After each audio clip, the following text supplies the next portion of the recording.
He's a rookie. He's also half Puerto Rican. I don't know if y'all. You already know what time it is.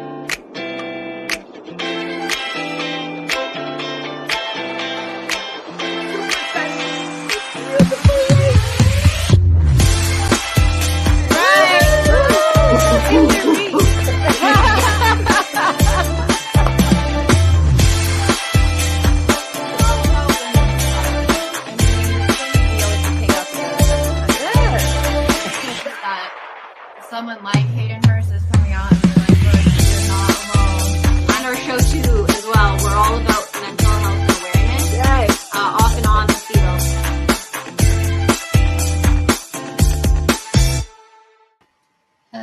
Hello. Hello.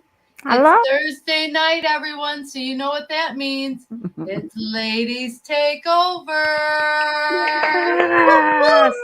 As you can see, we're missing our fabulous lead host, Janae. She is stuck at work tonight, so I am taking over those duties. I will try to be as great as she is, but I doubt I'll ever fill those shoes. But anyway, welcome. Come on in. Click, like, share. Come watch us fabulous ladies talk about the NFL. And to get us started, I'm going to go below me. I'm Kate, Mr. Smoky Smooth's #1, Elverson, creator of the Ladies Takeover. And I'm going to go to the south of me. And will you please introduce yourself? I am Nicole Oppenheimer, I guess. Saints only hope. We have some hope, and that's about it. And to my other part of me, and to the top left, who do we have?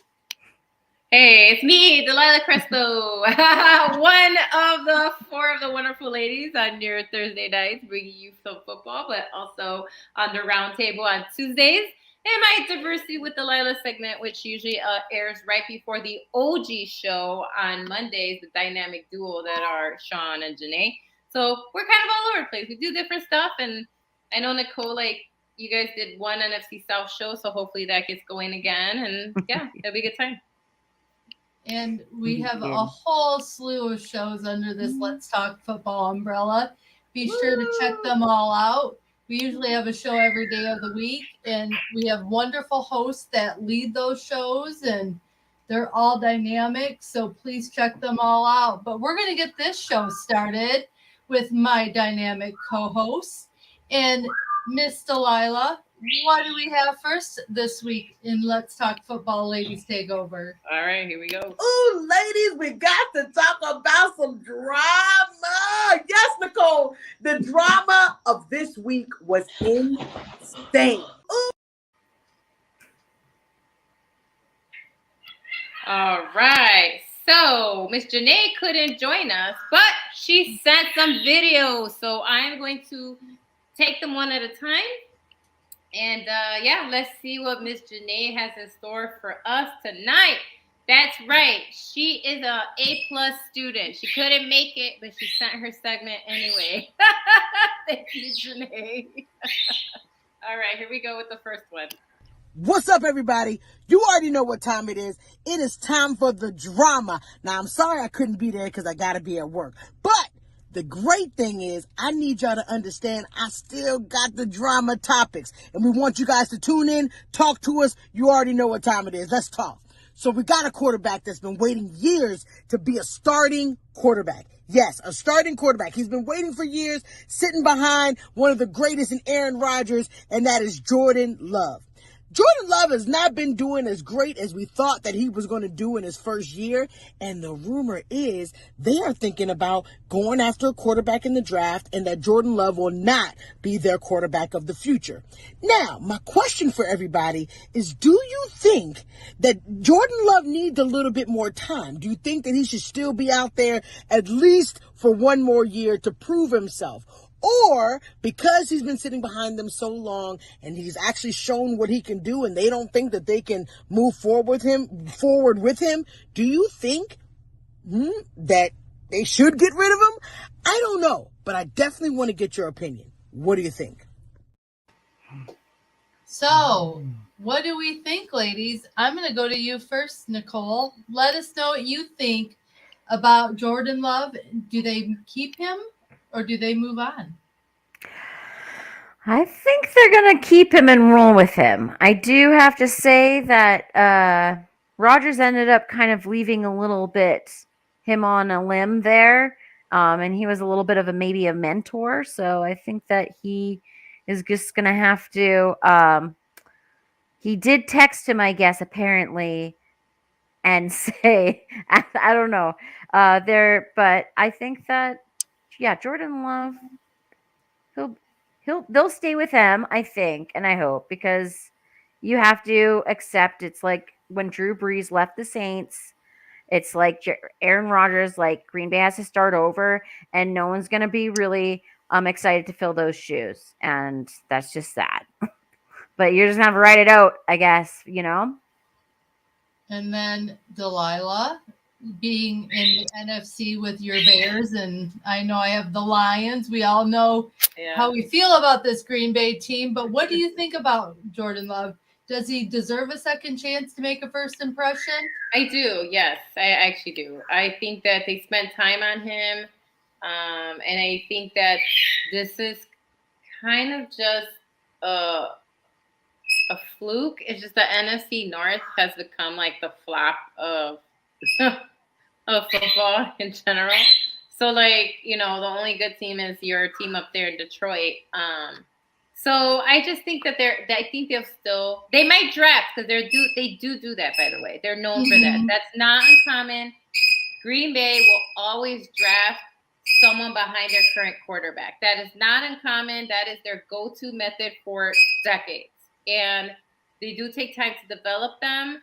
And I think the past couple of seasons, no one was really sure, right? We know the season before there was drama if Aaron Rodgers would play, right? It took forever to sign him, and then finally he was. And then, Love was in once in a while when he was injured. Last year he actually signed on, right? Like a full contract, and he avoided that whole, will he or won't he? And then he left, right? So again, it's just Green Bay is known for drafting another quarterback. That is not uncommon for them. And then they get them ready. I don't think they'll get rid of Jordan Love without that assurance. They're just not known for that. Now, they could change their mind, but I'm just saying that for decades, even before me, they are one of the few teams, and other teams do it, that actually are known as like quarterback university, that they really do take time. They get like the quarterback coaches, everybody in sync to really develop their next quarterback star. That's kind of their MO. So if they draft someone, it doesn't mean Jordan Love is gone. That's not what that means. That means that they're getting ready. And if necessary, then they might, right? But they're not going to send him away without the assurance that they have someone who can take over, because that's just not the Green Bay way. I totally agree with you. And this isn't like the Brock Purdy situation where they drafted Trey Lance thinking he was the future, and then he got injured, and then they didn't feel he was the right quarterback moving forward. Jordan Love isn't injured. He's not anywhere near that situation in San Francisco. So I feel he deserves the chance to be developed by the quarterback coach and by the offensive coordinator. And I feel like he deserves that chance to try to prove to the Green Bay Packers and to the fans of Green Bay that he can be the leader going forward after Aaron Rodgers left for the Jets. I don't think switching quarterbacks is always just the answer, because other teams have done it and it hasn't always been proven to be beneficial. And like Delilah, you said, they are very notorious for drafting the next person to take over.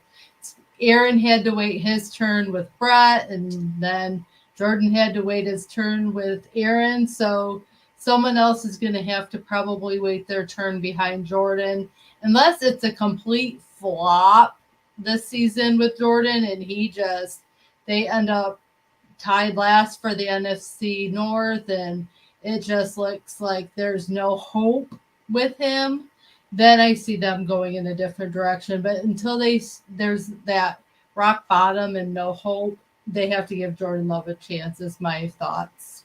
So, what is Miss Janae's next topic for our All drama? right.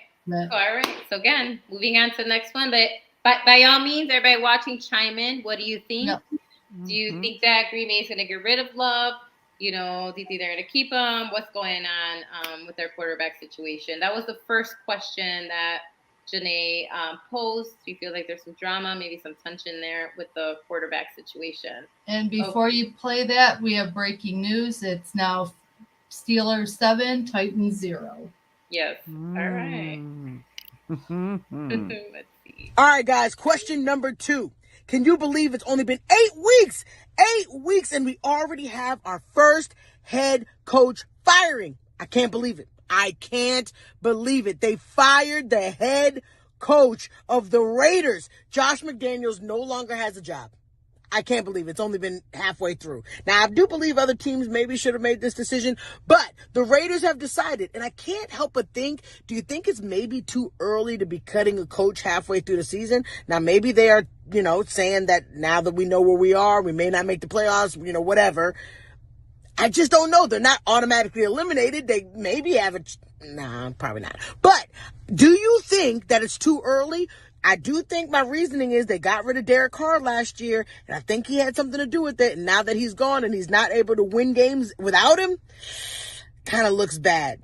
It definitely looks bad, especially when Devontae Adams out there talking trash. What do you guys think? Is it too early to be cutting a coach, or sometimes you just got to make the decision? Let's go. What you think?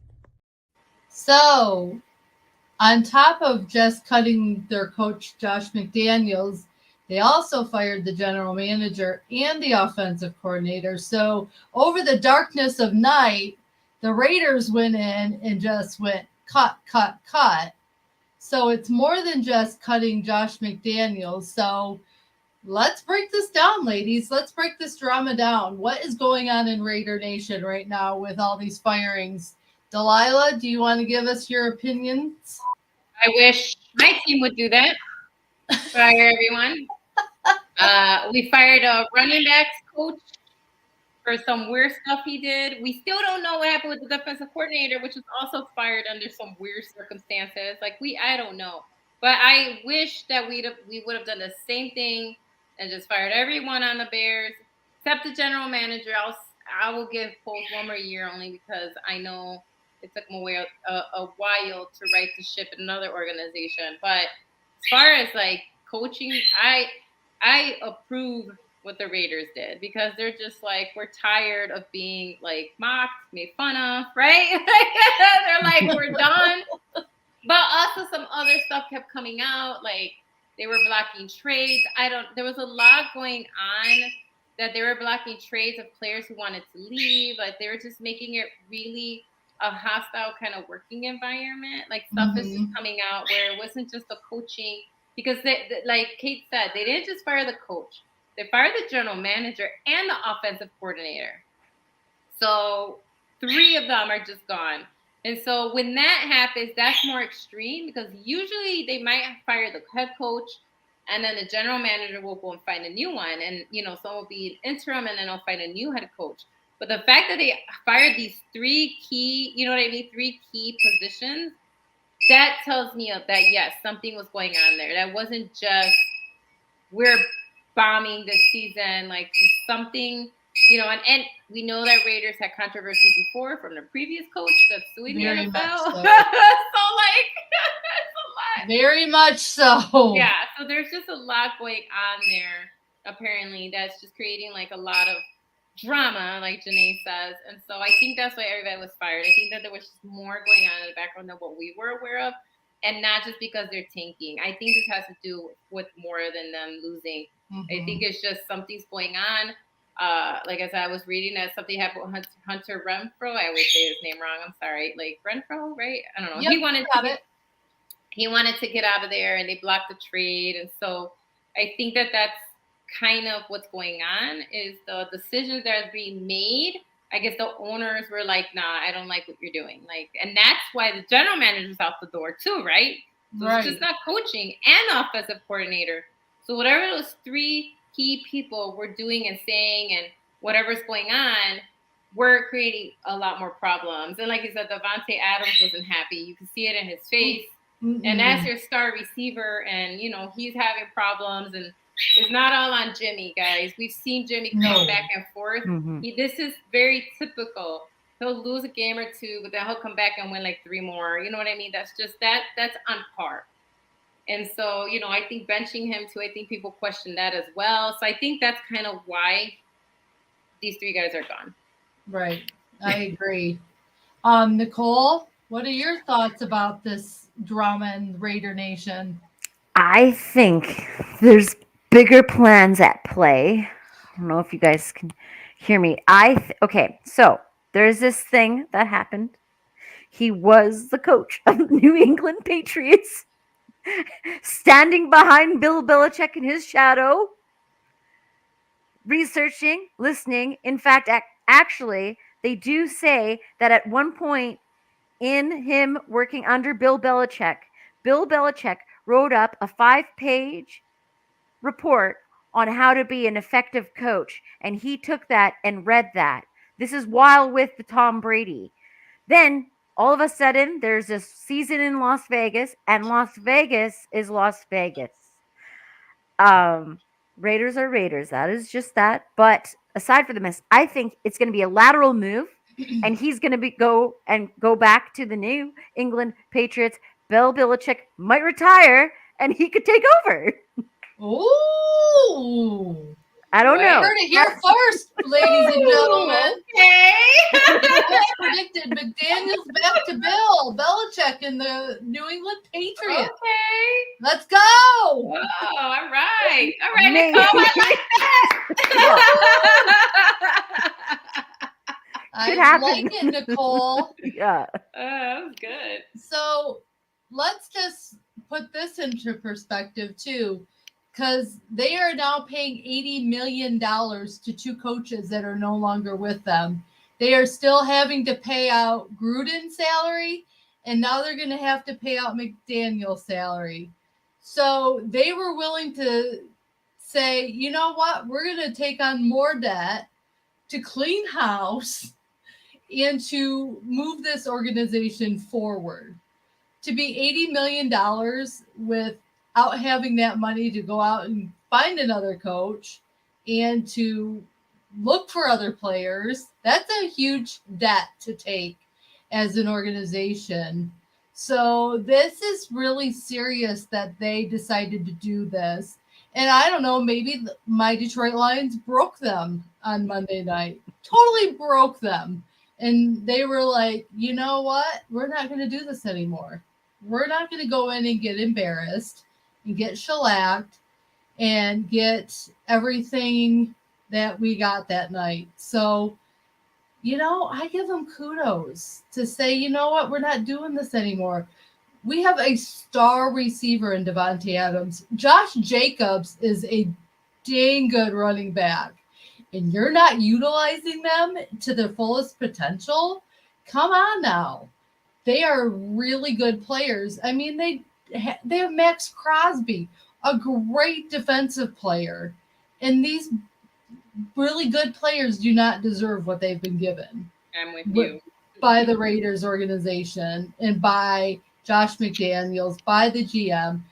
I mean, if a player is so miserable, either like a Devontae Adams, either give him the right talent and the right coaching or let him be. Let him get traded. I mean, look at how it's sad. I mean, he's even saying he misses working with Aaron Rodgers. He left Green Bay to go play with his college quarterback in Derek Carr, and then you have Mr. Derek Carr, and Devontae's without his man. So, I mean, it's a whole upheaval for him. So my thought is they aren't going to lose out on $80 million if they aren't being serious about where they're going to take this organization forward. And I hope that they get the right coach. I hope they get the right GM. And I hope they get the right offensive coordinator because there are players on that team that deserve that. 100%. So that's my feel. Mm-hmm. All right. We got one more question from Miss Janae. All right. Question number 3. Gotta get to it. Can't believe this is happening. Breaking news. Kirk Cousins is injured and he will no longer be playing this season. Sad face, and it sucks. But we do have a quarterback that beat the Cowboys. And I will say we're one of the top teams. So I do think that this quarterback did a number on my team. Do you think that Josh Dobbs will do great with the Vikings? Will they win games? He does have power weapons. Do you think that Josh Dobbs going to the Vikings is going to now change the Vikings projection? And are they going to make the playoffs? Tell me what you think. Let's go. All right, ladies. Do we think Josh Dobbs is the future and going to lead the Vikings to the promised land in the playoffs? Nicole, what's your thoughts, girl? Nope. I definitely thought that there might have been Ben Cornette, get out of here with that bull crap. Yeah. I don't know the Vikings. Kirk Cousins, they put a lot of golden eggs on his chain, and his chain hang low, and it wobbled to and fro, and then he tied it in a knot, and then he ended up getting his Achilles out. So I don't know. Joshua Dobbs, I thought he might have been a tight ender, but no, he is a quarterback, right? Mm-hmm. Yes. Did he come from Green Bay? No. He came from the Cardinals. Yeah. Okay. Well, yeah, I have no hopes for the Minnesota Vikings. I wish them well in the color of purple. May it lay purple rain. That's all I got to say. Oh, Nicole. I'm sorry. That is good mojo to put out there when you're using Prince. Very good. Rain, so. Delilah, Dobbs the future, or are they going to tank? I don't know that he's the future, but I'm not going to say tank right out. Let's give the kid a chance. You know, I'm not going to say, their season is over. We've seen it's happened a few times, right? Where the backup comes in and just takes over, does really well. The defense usually on the other teams are not quite sure about the quarterback yet. And so you might be able to sneak some plays in and get something done. I think the Vikings head coach is actually pretty talented. He's proven it before. Like, he makes plays happen even when they're down in the crunch. They're not always out, So, like, I would not count out the Vikings yet just because Kirk is hurt. Now, is it awful? Yes. I never wish injuries on anyone, on any player. And I hope he heals. I hope he gets better. I hope he goes to good doctors, being a millionaire quarterback, I'm sure he will. He should talk to Aaron Rodgers and go get the same doctor he got, which is the one that fixed Kobe Bryant's Achilles. Because Kobe Bryant had the same issue, and they thought his career was over, the season was over, and he came back because I guess this doctor is like magic when it comes to repairing Achilles. I don't know what I'm saying. He's a wizard. Yeah, so go talk to Aaron, and see he could hook you up with that doctor's number, help you out, get some rehabilitation on that Achilles foot. And I would not count out the Minnesota Vikings. I don't think that they're gonna tank. I think I think we could see some surprises. I'm not gonna just rag on Mr. Joshua Dobbs. Go out there, get it done. Show the Cardinals that they should have kept you. You know what I mean? Like, go win some games, because we ain't going nowhere. So you can go win some games in NFC North. Right. I think it's not going to be pretty, but I don't necessarily think it's going to be completely ugly either. I think he has a chance to come out and prove himself and take Kirk Cousins' place. And I'm sorry, Sean, I heard Kathy's already packed her bags and is on her way to Minnesota to take care of said Mr. Cousins, because we know how much she adores him. So, Sean, I'm sorry that she's leaving teaching for the next few months to go take care of Kirk. I hope you'll be okay. But anyway, I think Dobbs, I'm going to give him a chance. I think Look what Purdy did. Mr. Irrelevant became Mr. Relevant. And I can't remember who took over for Dak when Dak had his injury, but that backup quarterback in Dallas did a really good job from CMU when he went down hurt. So you never know. You never know. On any given Sunday, a star can shine that wasn't the star. So I'm going to give Dobbs a little leeway, figure out see what he's going to do. But I'm not going to consider it a complete loss or a complete win. It's kind of in the middle there. So we'll see what he does. But I think with that is our drama in the NFL, ladies. So, and with that, Miss Delilah, where are we headed next with this show? I think it's really nice that someone like Hayden Hurst is coming out and being like, look, you're not alone. I'm a big, tough football player, and look at me. Like, I went through it too. Like, anybody can go through it. Doesn't matter how, like, if you're an athlete, if you're a man.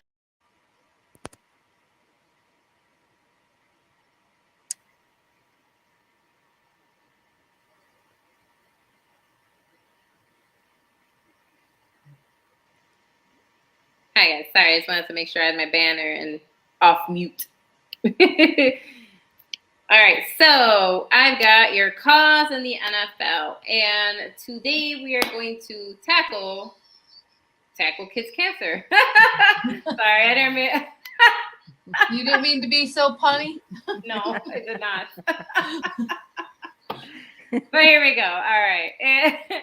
In September of 2015, Tackle Kids Cancers kicked off their partnership with the New York Giants and Eli Manning. Now, I don't know if people know this, but Eli Manning and the Manning family in general are very charitable. Like, they really understand how blessed they are, and they have multiple charities, and they're always giving to communities in need, and they're just always partnering with other organizations to just do good work. This one, we're going to focus on the Giants and Eli Manning. So it's deeply rooted in a shared tradition of helping the community. Eli Manning captains Team TKC to help raise crucial funds for their MVPs, which they call them the most valiant patients. Isn't that cute? Right? And and their families, of course. The New York Giants provide unforgettable experiences to their patients. They bring them on game days. They do hospital visits. They just do amazing stuff to lift these kids' spirits who are battling cancer, right? And so they always make sure that those kids are always not just provided with the funding needed to take care of them, but also have their spirits uplifted, right? Because as our co-host here knows, when you're going through that type of treatment for cancer, it's painful, it's exhausting, and then these are babies, so obviously it's a different level when it's kids. Eli's challenge, which is how he is part of the Tackle Kids Cancer's captain, as he calls himself, and he does something that he calls Eli's challenge every year. Last year, he matched up to $100,000 of donations, so he matches. This year, he's looking to match $200,000. Oh, okay? wow. So whatever that they end up getting, right, in general, he'll match it, right? And so, they raised $100,000, so then he matched $100,000 last year. This year, they want to get to $200,000, and he'll match that. He'll match it, right? And so I think it's wonderful that he's not just asking people to donate their money, but he's also giving his own money and time, right? So he's not just asking for, for everyday people. He'll match that money, whatever they raise, he'll match it. And so I thought that was wonderful. And so you can take Eli's challenge on Tackle Kids Cancer website, which is already on, you'll see it on my little thing right there on the banner. So if you want to donate and accept Eli's challenge, it's open now. And so I just kind of wanted to say that. So what is Tackle Kids Cancer? It was initiated to make a difference primarily in New Jersey. 100% of the funds go to New Jersey hospitals, but they still support lives and children like around the globe with research and things like that, right? So even though most of the funds stay in New Jersey, they still make sure that cancer research happens for children everywhere. So the Tackle Kids Cancer, like the organization itself, supports a lot of pediatric hospitals in the New Jersey area. So this is why, with only 4% of the national cancer research budget allocated to pediatric research, only 4%, okay, only 4% go towards pediatric cancer research. So the team at the Children's Cancer Institute recognized the need of getting a lot more funding so they can increase that percentage so we can kick cancer's butt, as we say, and definitely help children survive cancer. So the donations, like I said, made to Tackle Kids Cancers directly benefit essential clinic care, groundbreaking cancer research, and, which I think is really important, survivorship support services. So they also provide support to the survivors, because that is key, right? It's not just going through this. If you survive, they also provide them with support services. It was the first childhood cancer program in New Jersey. It was one of the first programs. Obviously, there's others, but this was the first one. They have over 100 open clinical trials currently, and only hospital with in New Jersey with a pediatric bone marrow transplant program. So one of the hospitals that they support is the only hospital in the state of New Jersey that actually can do a pediatric bone marrow transplant program. So how do they do this? How does Tackle Kids Cancer help the children of New Jersey who are battling this? Well, one of the first things they do is care and support. So Tackle Kids Cancer's funding supports over 100 clinical trials and a variety of innovative clinical programs and I'm sorry if I pronounce these hospitals incorrectly, but I'm going to try. Programs at Hackensack Meridian Children's Health, at Joseph M. Sanzaris Children's Hospital, and Hackensack Meridian Children's Health at K. Bovanarian Children's Hospital. I think I said that okay. Their campaign is committed again to treating the whole child and the family.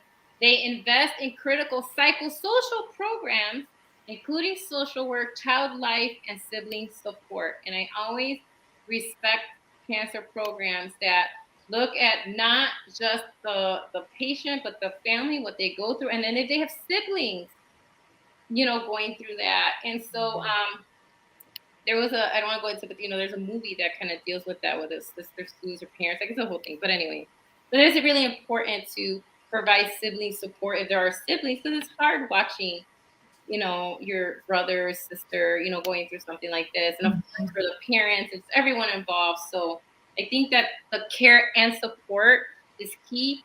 And I'm glad that this program, Tackle Kids Cancer, looks into that. The second thing, which is huge, is the lab research. So Tackle Kids Cancer's mission is to discover cures for pediatric cancer. That quest begins in the lab, where scientists actually investigate at the cellular level the causes and the treatments of various pediatric cancers. And so at the 3 hospitals that I mentioned, Tackle Kids Cancer is unique in that many of the researchers, their researchers are physicians. So it's not just researchers, they're kind of both. And so they want to make sure that the experts that are looking into this are not just researchers, they are actual physicians in the field of cancer. And so they're, that's where they really spend a lot of their time. And as I said, finally, survivorship. Tackle Kids Cancer provides support throughout the pediatric cancer treatment, as well as beyond, through their unique survivorship program. It's called Cure and Beyond. The Children's Cancer Institute considers the future needs of their pediatric patients by working to reduce the long-term impact of cancer treatment, as well as programs that confront their lasting health, emotional, social issues, and the effect of actually surviving cancer, right? And so I appreciate that they don't abandon the child, and as they grow older, they're helping them along the stages. Because I don't know if people know this, but sometimes from the treatments themselves, they're in remission when they're children, but when they become adults, because of those same treatments, they can develop cancer later. And so it's just, so I do think that's wonderful that this organization looks at that part as well. Like, what does it mean to survive cancer? What do these children need and their families to survive cancer? What are the next steps? And so again, thank you, Eli Manning and the New York Giants, for partnering so closely with this foundation. And if you go on their website, the Giants and Eli Manning are all over it. So they are a big, huge partner of Tackle Kids Cancer. And so thank you to the organization and to Eli Manning for taking on this endeavor, because, yeah, I'm not going to say the bad word, but screw cancer. Yeah. I second that. I Very totally bad. second that. And as a person that has gone through cancer and as an adult, nothing pulls on your heartstring than to watch a small child go through it. So it is so incredible that he is partnering with this and taking this initiative to help families out, make it so it's not such a low percentage. 4%. That was shocking to me to hear. That he's looking into research, he's looking into cures, he's looking into helping survivors. That's the thing. Once you're told you're cancer free, that's it. You're sent out in the world, and there's not much for you after that unless you go and seek that yourself. That if you need counseling or if you need more care or you need more support, they basically are like, okay, you're cancer free, see you later. But yeah, kids with cancer just tugs at my heartstrings, and I'm so very blessed that Eli Manning is doing this. I think it's amazing. I think it's incredible. We need more things like this. I mean, and it really takes a load off the parents' shoulders knowing that there is someone like Eli Manning helping with the financial cost of it and helping survivors and helping these families endure this, because nothing's harder than a parent watching their kid go through cancer. I know as an adult it was hard for my own parents to watch me go through it. I can't imagine watching my small child go through it. It would break my heart. So Delilah, I appreciate you covering this amazing cause of Tackle Kids Cancer. Everyone, jump on board. Go to www.tacklekidscancer.org. Donate. Let's have Eli match that 200,000 mark, and let's get these kids on their way to recovery and full success. Oh, are you okay, Nicole? Are you crying? It is good. It's hard. Babies with cancer is hard. It's so hard. So anyway, Delilah. All right. So thank you, everybody. So we still don't have a intro for this new segment of Kate, so I'm just gonna use the hot player. Sean, we need one for Kate's new segment. So here we go. And I just freaking love it. That's why I love this man. He's a big guy. He's just a big, massive piece of magic. And I just freaking love him. Josh Allen is my hot player of the week. And we were just talking about Kelsey being hot. Josh Allen is hot in every way for me, too. I love him. Oh, dear Lord. I'm sorry, but that'll never get old. But anyway, let's dive into who the NFL has picked as their players of the week this week. We will start in the AFC with players, and I have the offensive, the defensive, and the special teams, because we can't forget about that guy, because sometimes the special teams guy is the who wins it for them. So starting with offense, you see my tagline, Mr. Smoky Smooth's number one. We have Joe Burrow, the quarterback of the Cincinnati Bengals, with 87.5% in completions, 283 yards, 3 touchdowns, and 134.8 passer rating. He had a phenomenal game. I could have predicted this one. My man is back. Tell a friend to tell a friend. Anyway, and he takes on Mr. Massive Piece of Magic this Sunday, and I hope they win. Anyway, moving on to defense. we have Justin Simmons, safety of the Broncos. Tina Winter, if you're watching, we have a Bronco as a player of the week. He had 2 tackles. He had 1 interception and 1 fumble recovery, and he was key in their victory this last week. So good job to you, Mr. Justin Simmons. And then we have Thomas Morstead, the punter for the New York Jets. He had 11 punts. The average punt was 48.1 yards. That is how phenomenal he was punting. And he had 3 punts that were within the 5-yard mark. That is where a punter's dream is to land. So it gives the offense very little chance of making it out. So that is your AFC core of players of the week for offense, defense, and special teams. And moving on to the NFC, we have everyone's favorite quarterback with his push-tush. We have the quarterback of the Philadelphia Eagles, Mr. Jalen Hurts. He had 76.3 percentage completions, 319 yards, 4 touchdowns, and 135% passer rating. He had a very good game, and he has his tush push, which we've talked about in the past too. And for defense, sorry if I butcher this guy's last name, we have Frankie Louvu, linebacker of the Carolina Panthers. He had 12 tackles, 2 tackles for loss, 2 pass deflections, and a sack.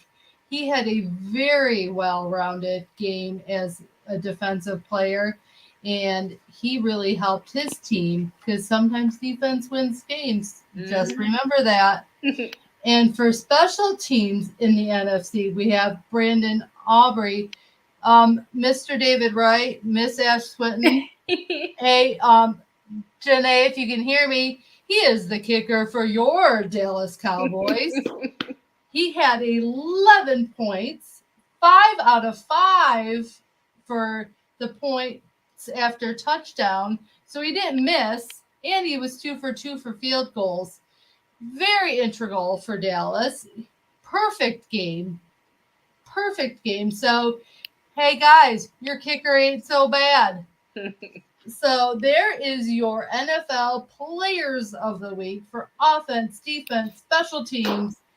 Ladies and gentlemen, put your players that you think deserve to be Player of the Week in the comments section. We'd love to hear from you. Delilah, Nicole, what are your thoughts? Chime in. Thank you for bringing the specials teams, because I think it's right. I think it's important to remember that they win and lose games, right? Like, right. I'm still traumatized by the double doink, so trust me. So yes, I'm so happy we're bringing the special teams players of the week because they are integral. They could win you a game and they could cost you a game, and we should definitely pay more respect to those positions as punter and kicker and place kicker and all that core of special teams, your punt returner, all of that. So thank you for bringing those special teams players of the week as well. I think it's important to recognize them, and kudos to you, Janae. I know last year that was painful. Last year with last year's kicker last season, I know that was I know there was problems in paradise with that last season. So I'm glad you've got a kicker you could trust and feel good about this season. So. And Nicole, what are your thoughts? Do you have anyone different that you would have picked, or are you agreeing with these? I would agree for sure. I think everyone did have a pretty good game. I liked the punter. That was kind of cool to hear. Jalen Hurts, there's no surprise there. I'm sure he's gonna be. It's good.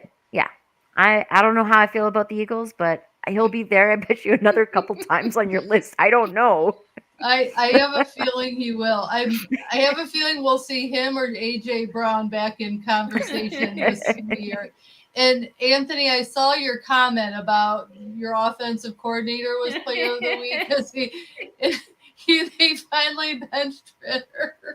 Oh my gosh, that's hilarious. I'm sorry that Ritter's not panning out for you and you're off. But kudos to your offensive coordinator for finally seeing that and putting someone else in. So there is your NFL Players of the Week. Like I said, it's a very unbiased list. I get them from the NFL.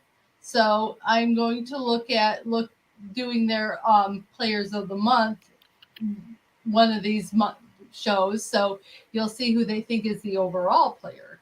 So with that, let the show move on. Delilah, what do we have next? All right. I'm all about women empowerment. I mean, it's one of the things that I talked about when bringing this topic into this group. I really respect women and their roles, and I think a woman's place can be in the NFL. So, Miss Nicole, who do we have for this lady? We have, who do we have? Women und Sports. We have the Women in Sports. She is a doctor. She got her doctorate in a very interesting way. I'm going to still go with her name, continuing with just doctor because I want to get this. Oh, yes. Welter graduated from Boston College and has a master's degree in sports physiology, psychology, perhaps too, and a PhD in psychology from Capella University. So she is Dr. Welter. In fact, actually, her name is Dr. Jen Welter. So I don't know if you guys have covered her before in the past. She was the first woman to coach in 2015 for the Arizona Cardinals. She now plays for the Vegas Vipers for the XFL. So why do I bring her up, and how does she? News update, actually. News update.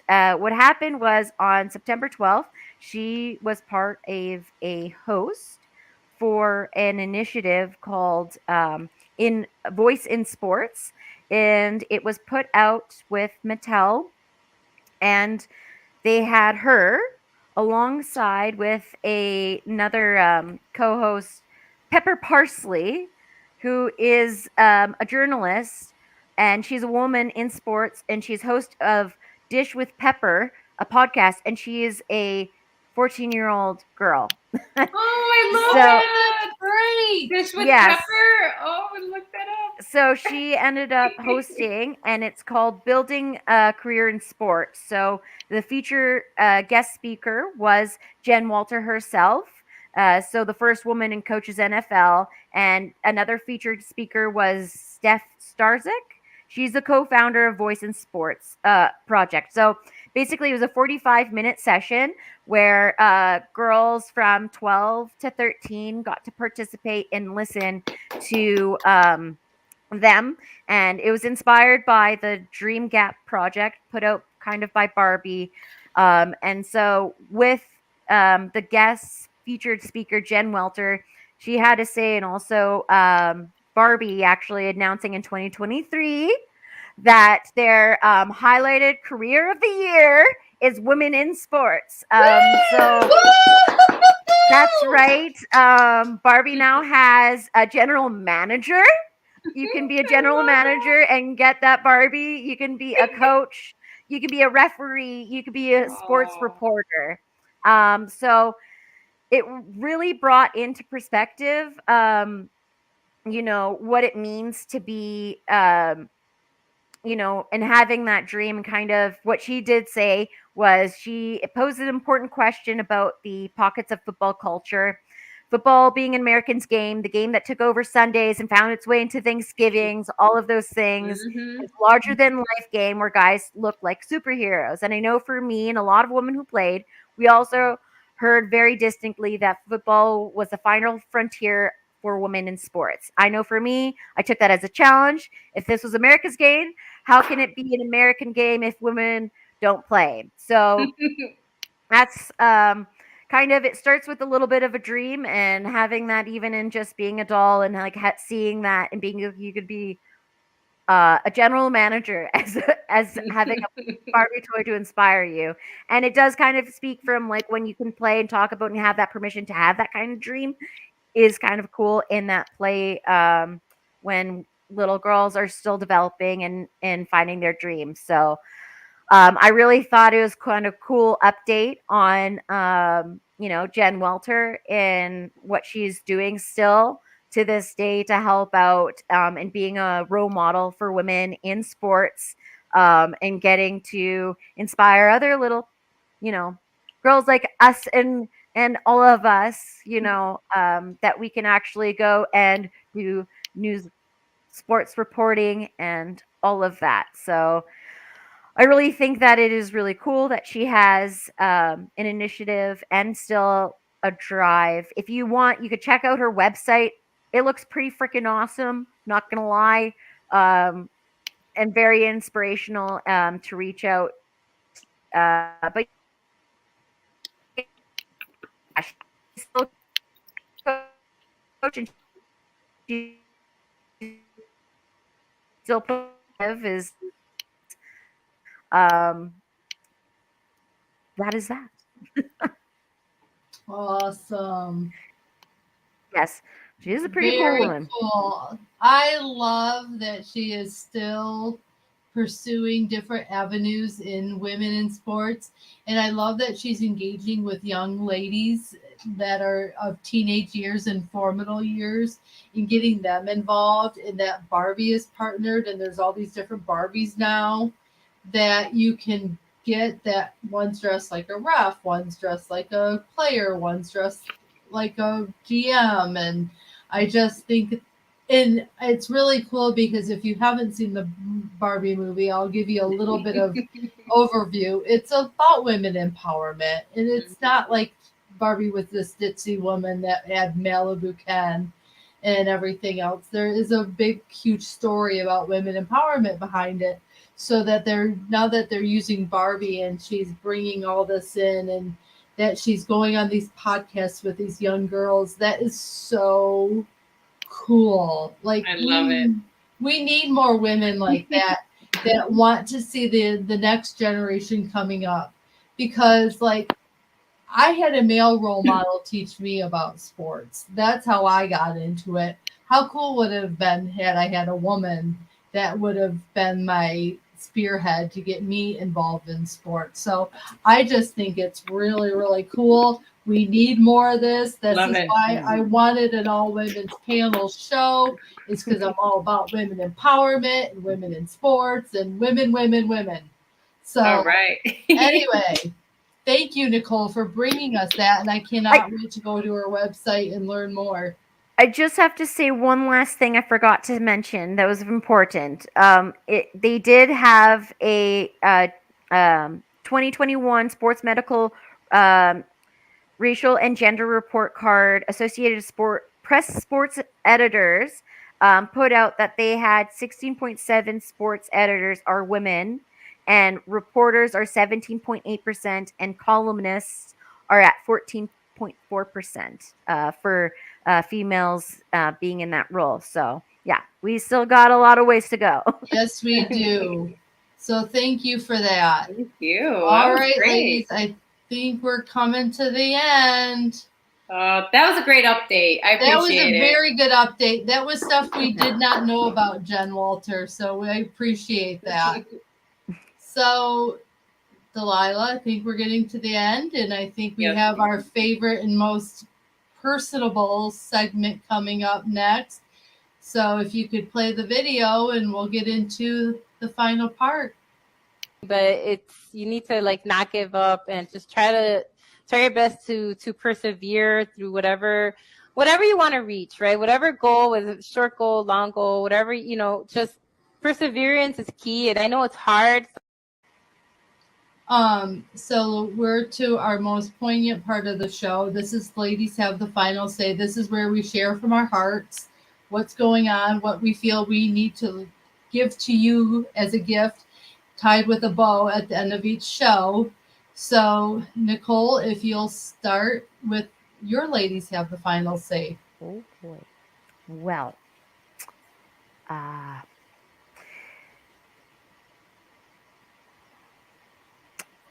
be happy. Yeah.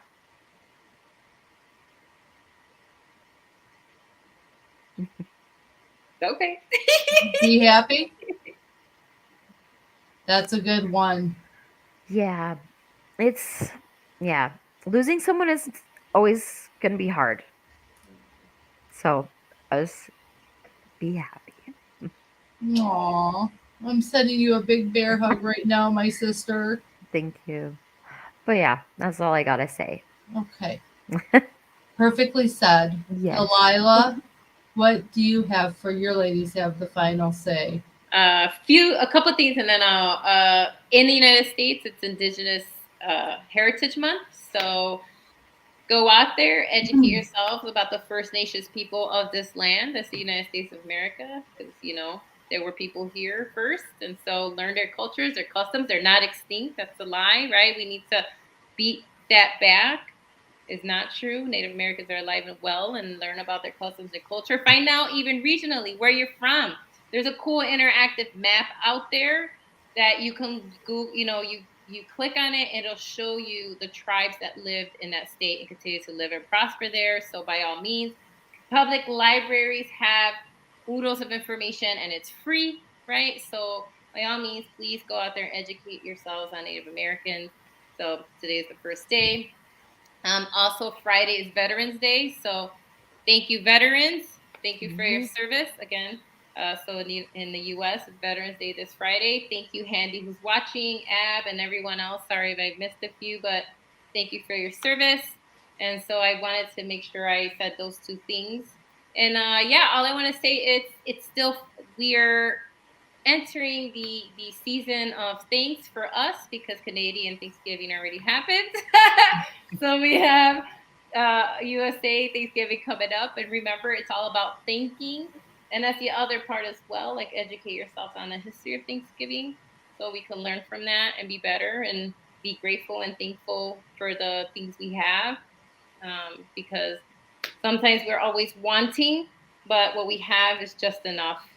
So it doesn't mean not to work hard, not to pursue your dreams, by all means, but sometimes look internally, look around you, and give thanks for the things you do have, and don't worry about chasing, materialistic stuff, right? Because that's not going to make you happy. You can't take that with you. So that's my final say.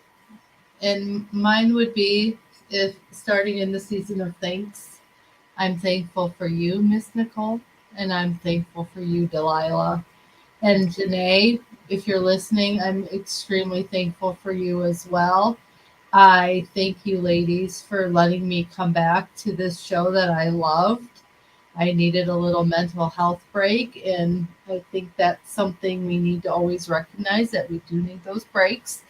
But I just have to say to you that I just love that we have this platform, and I love that we talk about women and women in sports and women empowerment and everything, because we're so marginalized sometimes that sometimes guys don't take us seriously, that women do know sports and can talk sports, and that we can have the love of the game as equally, or as if not more than they do. So I just want to say, always, women, have your voice, use it, let it be loud, break those glass ceilings, and speak even if your voice shakes, because I am all about reminiscing. It wasn't long ago that we celebrated the mile marker for Ruth Bader Ginsburg passing. And I always go back to her and say, what would my journey be as a woman without a strong woman? So we need to be strong women. And I want every woman out there to hear this. You can be a strong woman. You don't have to fall in your husband's shadows, your boyfriend's shadows. anyone's shadows. You can be your own beacon and your own light in your life. And I want every woman to know that it's okay to do so. And you can also prove those men wrong if you know what you're talking about with sports, because I've proven many of them wrong. So, anyway, be a strong woman. I just feel like we as women have so much that gets taken away from us and so much that they don't want us to have. So, be strong, fierce, powerful women, because that's what this is all about. Oh, thank you. And I'm sorry, Anthony, you're right. It's next week. So I jumped the gun. You know what? I'll thank you guys again next week. Yes. Sorry. It's already been a long month and it's only the first. So I apologize. Anthony, you're correct. Veterans Day in the US is next Saturday. So I will thank you guys again a week from now. And, you know what? Thank you forever and always, by the way. Not just on Veterans Day, but forever and always, okay? I love you guys. Definitely. So thank you anyway, veterans. This country wouldn't be where it's at without our veterans, that's for sure. But anyway, ladies, that brings us to the very end of our show. I appreciate and love both of you, and I thank you for coming along with this journey. And we look forward to seeing and hearing from all of you a week from today at about 8 o'clock Eastern Time, 7 o'clock Central Time. Nicole, I think we're at about 5 o'clock your time, right? 6. Oh, okay. 6 o'clock your time. 3 time zones. So anyway, come back, be a part of this wonderful Ladies Takeover show with us. Comment, like, share, and we'll see you in a week. Have a good night.